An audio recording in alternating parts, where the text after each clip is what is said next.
నమస్తే అండి, నా పేరు Lavanya. Welcome back to Bhimavaram special kitchen. తెలుగింట జరిగే పెద్ద పండగకైనా పెళ్ళిళ్ళకైనా కంపల్సరీ అరిసెలు వండుతారు కదండి. మరి ఈ అరిసెల్ని పర్ఫెక్ట్గా చేసుకోవాలనుకుంటే ఈ 9 పాయింట్లు గుర్తుంచుకోండి, ఎవరైనా పర్ఫెక్ట్గా చేస్తారు. ఇక్కడ నేను మీకు 1/2 kg బియ్యంతో ఎలా ప్రిపేర్ చేసుకోవాలో చూపిస్తున్నాను. దానికోసం ఒక బౌల్ని తీసుకుని దాంట్లోకి ఒక 2 కప్పుల బియ్యం వేసుకోండి. ఇవి రేషన్ బియ్యం అయితే బెటర్, బాగా జిగురుగా ఉంటాయి కాబట్టి అరిసెలు విడిపోకుండా పర్ఫెక్ట్గా వస్తాయి. అరిసెలు చేసుకున్నప్పుడు గుర్తుంచుకోవాల్సిన ఫస్ట్ పాయింట్, మనం ఎంత కావాలో అంత బియ్యం కాకుండా కొంచెం ఎక్స్ట్రా బియ్యం నానబెట్టుకుంటే సడన్గా తడి బియ్యం అంటే అప్పటికప్పుడు రాదు కాబట్టి ఎక్స్ట్రా బియ్యం కొద్దిగా నానబెట్టుకోవాలి. అంటే ఇక్కడ నేను 2.25 కప్పుల బియ్యం తీసుకుని ఒక 3 సార్లు శుభ్రంగా వాష్ చేసుకుని 2 గ్లాసులు నీళ్ళు పోసుకుని ఒక 24 గంటల నుంచి 48 గంటల వరకు నానబెట్టుకోవాలి. ప్రతి 8 గంటలకి ఒకసారి తీసుకుని ఈ బియ్యాన్ని బాగా శుభ్రంగా కడుక్కుని నీళ్లు మార్చుకుంటూ ఉండాలి, లేదంటే బియ్యం స్మెల్ వచ్చేస్తుంది. ఇక్కడ 2 రోజుల తర్వాత చూపిస్తున్నానండి. అంటే 48 గంటల తర్వాత మరొకసారి ఈ బియ్యాన్ని శుభ్రంగా కడుక్కుని ఆ తర్వాత ఒక చిల్లులు గిన్నెలో వేసుకుని వాటర్ మొత్తం అంతా కూడా స్ట్రైన్ అవ్వనివ్వండి. ఈ బియ్యం పూర్తిగా తడి ఆరిపోకూడదండి, లైట్గా తడిగా ఉండాలి. అప్పుడే మనకి తడి బియ్యం పిండి వస్తుంది. ఇది గుర్తుంచుకోవాల్సిన సెకండ్ పాయింట్. మన హ్యాండ్తో ఇలాగా రైస్ని టచ్ చేస్తే ఇలా తడిగా తగలాలండి, అప్పుడు పర్ఫెక్ట్గా ఇది ఆరిపోయినట్టు. ఎక్కువ క్వాంటిటీలు అయితే మిల్లులో ఆడించుకోండి, లేదంటే మిక్సీ జార్లోకి వేసుకుని ఇది అంతా కూడా మెత్తని పిండిలాగా గ్రైండ్ చేసుకోండి. మిక్సీ జార్లో వేస్తున్నప్పుడు రైసు పూర్తిగా వేయకుండా సగం వరకు మాత్రమే వేసుకుని ఇలా పిండిలాగా రెడీ చేసుకోండి. ఇప్పుడు ఒక బౌల్లోకి ఒక జల్లిని పెట్టుకుని ఇది జల్లించుకుని పైన వచ్చిన నూకలన్నీ కూడా మళ్ళీ మిక్సీ జార్లోకి వేసుకుని తడి బియ్యం పిండిని రెడీ చేసుకోండి. ఇలా జల్లించుకున్నప్పుడు మధ్య మధ్యలో ఆపుకుని ఈ బియ్యం పిండిని ఇలా నొక్కుకుంటూ ఉండాలి. ఇలానే మనం మిల్లులో ఆడించుకున్న పిండి అయినా సరే జల్లించుకున్నప్పుడు నొక్కుకుంటూ ఉండాలి, లేదంటే తడి ఆరిపోతుంది. ఇది గుర్తుంచుకోవాల్సిన 3వ పాయింట్. ఇప్పుడు పిండి మొత్తం జల్లించుకున్న తర్వాత ఒక క్లాత్ని తడుపుకుని వాటర్ మొత్తం పిండుకుని ఈ బియ్యం పిండి మీద వేసుకోండి, లేదంటే తడి బియ్యం పిండి మొత్తం ఆరిగిపోతుంది. ఇది గుర్తుంచుకోవాల్సిన 4వ పాయింట్. ఆ తర్వాత స్టవ్ని ఆన్ చేసుకుని ఒక కడాయిని పెట్టుకుని దాంట్లోకి 1.5 కప్పుల బెల్లాన్ని వేసుకోండి. ప్రతి 1 కప్పు బియ్యానికి 3/4 కప్పు బెల్లం అయితే సరిపోతుంది. మనం 2 కప్పుల బియ్యం తీసుకున్నాం కాబట్టి 1.5 కప్పుల బెల్లాన్ని వేసుకుని దాంట్లోకి ఒక 1/4 కప్తో వాటర్ని పోసుకోండి. ఎక్కువ అవసరం లేదండి, జస్ట్ ఈ బెల్లం కరిగేలాగా వాటర్ వేస్తే సరిపోతుంది. ఇప్పుడు మీడియం ఫ్లేమ్లో పెట్టుకుని బెల్లం బాగా కరిగించుకుని ఆ తర్వాత కరిగిన తర్వాత నలకలేమని ఉంటే ఒకసారి వడపోసుకుని ఈ బెల్లాన్ని మళ్ళీ కడాయిలోకి వేసేసుకోండి. అరిసెలకి ఉండపాకం రావాలండి, ముదురు ఉండపాకం. సో మీడియం ఫ్లేమ్లో పెట్టుకుని పాకాన్ని రానివ్వండి. ముదురు ఉండపాకం అంటే మనం ఒక బౌల్లోకి వాటర్ తీసుకుని కొద్దిగా పాకాన్ని ఆ వాటర్లోకి వేస్తే అది ఈజీగా అవ్వాలి. అట్ ద సేమ్ టైం ఆ బాల్ని మనం ఎటువైపు మలిపితే అటువైపు అవ్వాలన్నమాట. సో చూపిస్తున్న విధంగా అవ్వితే పర్ఫెక్ట్గా అయిపోయినట్టు. సో చూసారు కదండి, బాల్ అవుతుంది అండ్ మనం ఎటువైపుకి తిప్పితే అటువైపుకి ఈజీగా మౌల్డ్ అవుతుంది. అప్పుడు పాకం రెడీ అయిపోయినట్టు. ఇది గుర్తుంచుకోవాల్సిన 5వ point and main point. So పాకం రెడీ అయిపోయిందండి. వెంటనే స్టవ్ని ఆఫ్ చేసుకుని కడాయిని పక్కకు తీసేసుకుని ఇప్పుడు బియ్యం పిండిని కొద్దిగా వేసుకుంటూ ఈ పాకంలోకి బాగా కలిపేసుకోండి. మనం పాకం తక్కువ చేస్తున్నా సరే పెద్ద కడాయిలోకి తీసుకుంటే మనకి కలుపుకోవడానికి ఈజీగా ఉంటుందన్నమాట. సో బియ్యం పిండి కొద్దిగా పాకంలోకి వేసుకుంటూ కలుపుకోండి. తక్కువ క్వాంటిటీ అయితే ఒకళ్ళే చేసేయచ్చండి. అదే ఎక్కువ క్వాంటిటీ అయితే మాత్రం ఒకళ్ళు కలిపేవాళ్ళు ఒకళ్ళు పిండి వేసేవాళ్ళు ఉంటే పర్ఫెక్ట్గా వస్తుందన్నమాట. అండ్ కన్సిస్టెన్సీ అయితే పర్ఫెక్ట్గా ఈ విధంగా ఉండాలండి.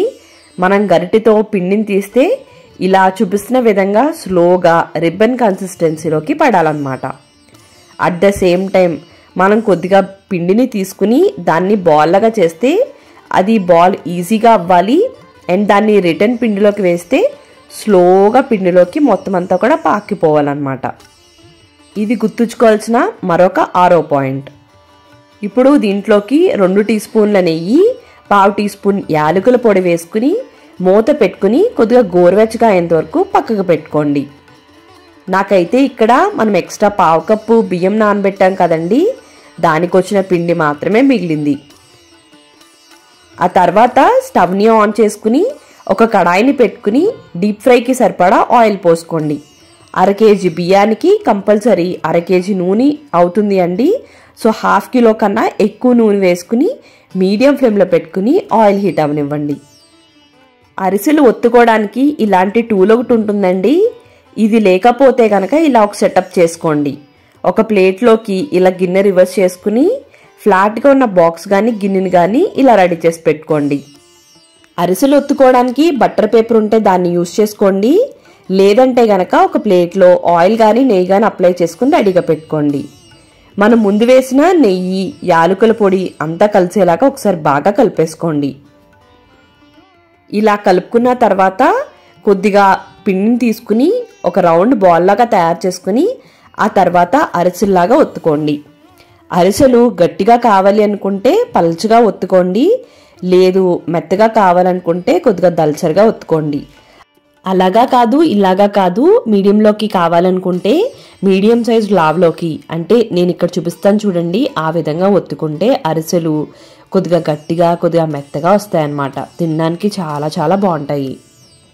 బటర్ పేపర్ లేకపోతే ఆయిల్ ప్యాకెట్ అయినా వాడుకోవచ్చు. చూసారు కదండి, ఈ విధంగా ఇంత లావుగా ఉంటే సరిపోతుందన్నమాట.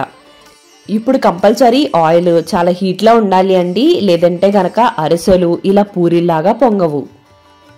ఆయిల్ సరిగ్గా హీట్ అవ్వకపోయినా సరే అరిసెలు విడిపోతాయన్నమాట. ఇది గుర్తుంచుకోవాల్సిన 7వ పాయింట్. కొద్దిగా ఒకవైపు వేగిన తర్వాత రెండో వైపుకి ఇలా తిప్పుకుంటే రెండు వైపులా చక్కగా పూరిలా పొంగుతాయండి. సో మంచి గోల్డెన్ బ్రౌన్ కలర్లోకి వచ్చిన తర్వాత అరిసెల్ని ఒక స్టైనర్ సహాయంతో తీసేసుకుని ఇందాకడ మనం ఒక సెటప్ చేసుకున్నాం కదండి, దానిపైనకి ట్రాన్స్ఫర్ చేసేసుకోండి. లేదంటే మీకు అరిసెలు ఒత్తుకునే టూల్ ఉంటే దానిపైనకి వేసేసుకుని ఇలా ఎక్స్ట్రా ఆయిల్ ఏదైతే ఉంటుందో దాన్ని నొక్కేసుకోవాలన్నమాట. కొంచెం గట్టిగానే నొక్కుకోవాలండి, లేకపోతే అరిసెలు మొత్తం ఆయిలీగా అయిపోతాయి. ఇదిగోండి చూసారు కదండి ఎంత పర్ఫెక్ట్గా అరిసె రెడీ అయిందో. సో మీకు అర్థం అవడం కోసం మరొకటి చూపిస్తున్నాను చూడండి. హీట్ అయిన ఆయిల్లోకి మాత్రమే అరిసె వేసుకుంటే ఇలా చక్కగా పూరిలాగా పొంగుతాయి. అదే ఆయిల్ హీట్ అవ్వకపోతే ఇలా అరిసె వేస్తే అరిసె పొంగదు అండ్ అలానే క్రాక్స్ కూడా వచ్చేస్తాయి అన్నమాట. ఒకవేళ అరిసె వేసిన వెంటనే మొత్తం పిండిలోకి మొత్తం విడిపోతే అరిసెల పాకమే ఫెయిల్ అయినట్టు. అలా కాకుండా ఒకవైపు క్రాక్ వచ్చి ఒకవైపు బాగానే ఉంటే కనుక ఆయిల్ హీట్ సరిపోలేనట్టు. అరిసెలు చేస్తూ ఉండగా పిండి కొద్దిగా గట్టిగా అవుతుందండి, అరిసె చేయడానికి వీలవ్వదు. అలాంటి అప్పుడు వేడిగా ఉన్న అరిసెలు ఒక 2-3 తీసుకుని పిండిలోకి వేసుకోండి. తక్కువ అయితే పెద్ద ఇబ్బంది ఏం పెట్టదు. ఎక్కువ క్వాంటిటీలో చేస్తున్నప్పుడు మాత్రం అరిసెల పిండి లాస్ట్కి వచ్చినప్పటికి కొద్దిగా గట్టి అవుతుందన్నమాట. అప్పుడు వేడి అరిసెలు వేస్తే పిండి కొద్దిగా పలుచగా అయ్యి అరిసెలు చేయడానికి ఈజీగా అవుతుంది. ఇది మరొక పాయింట్. 8వ పాయింట్. నువ్వుల అరిసెలు చేసుకోవాలనుకునే వాళ్ళు నువ్వుల్లో కంపల్సరీ కొద్దిగా వాటర్ని వేసుకుని అప్పుడు మాత్రమే అరిసెల పైన ఒత్తుకుని నువ్వుల అరిసెలు ప్రిపేర్ చేసుకోవాలి. లేదు అనుకుంటే డైరెక్ట్గా తడపకుండా నువ్వులు మనం అరిసెల పైనకి వేస్తే ఆయిల్లోకి మొత్తం అంతా కూడా నువ్వులు వెళ్ళిపోతాయి. అలా అవ్వకుండా ఉండాలంటే మాత్రం కొద్దిగా నువ్వుల్లో వాటర్ వేసుకుని ఆ తర్వాతే ఇలా అరిసెల్లాగా ఒత్తుకోవాలన్నమాట. ఇది గుర్తుంచుకోవాల్సిన మరొక పాయింట్. 9వ పాయింట్. అంతే, ఇంత సింపుల్గా ఈ 9 పాయింట్ని దృష్టిలో పెట్టుకుని అరిసెలు ప్రిపేర్ చేసుకోండి. ఎవరైనా కూడా పర్ఫెక్ట్గా చేసేస్తారు. మరి మీకు ఈ వీడియో నచ్చినట్టయితే లైక్ చేయండి, కామెంట్ చేయండి. మీరు నా ఛానల్ని ఫస్ట్ టైం చూస్తున్నట్టయితే సబ్స్క్రైబ్ చేసి పక్కనే ఉన్న బెల్లో ఆల్ అని ప్రెస్ చేస్తే నేను ఏ వీడియో పెట్టినా నోటిఫికేషన్ వస్తుంది. థ్యాంక్ యూ అండి. మళ్ళీ వీడియోలో కలుద్దాం.